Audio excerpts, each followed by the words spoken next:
কারণ ইরান একাই ওই ইহুদি খ্রিস্টানের বিরুদ্ধে লড়াই করছে, আর কোনো দেশই সেটা পারছে না। কারণ ইরান বাঘ, রয়্যাল বেঙ্গল টাইগার।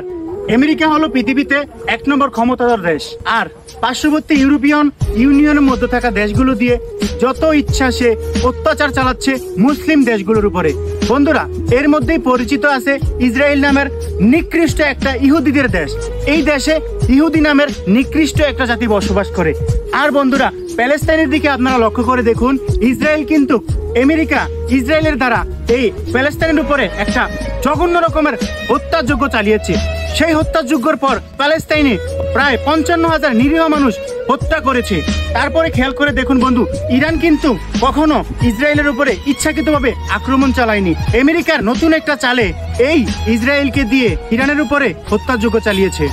আমেরিকার কাছে পারমাণবিক বোমা আছে, আমেরিকার কাছে B2 বোম্বার প্লেন আছে, আমেরিকার কাছে ফাইটার প্লেন আছে, তাই আমেরিকা ক্ষমতাধর দেশ।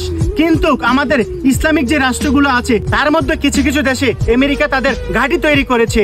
তাহলে তোমরা মুসলমানরা কিভাবে একত্রিত হবে, একজোট হবে যদি পশ্চিমা বিশ্ব তোমাদের উপরে ক্ষমতা জাহির করে? আমার মনে হয় একমাত্র মুসলিম দেশ আর ইসলামিক দেশ, ক্ষমতাশালী দেশ ইরান। কারণ তার ভিতরে বুকের পাটা আছে, আর কোন দেশের মধ্যে সেই পাটা নেই। কারণ ইরান একাই ওই ইহুদি খ্রিস্টানের বিরুদ্ধে লড়াই করছে, আর কোনো দেশই সেটা পারছে না। কারণ ইরান বাঘ, রয়্যাল বেঙ্গল টাইগার, আর বাদবাকি যেগুলো আছে ওরা হচ্ছে গাধা, হিজড়া, তাই পারতেছে না।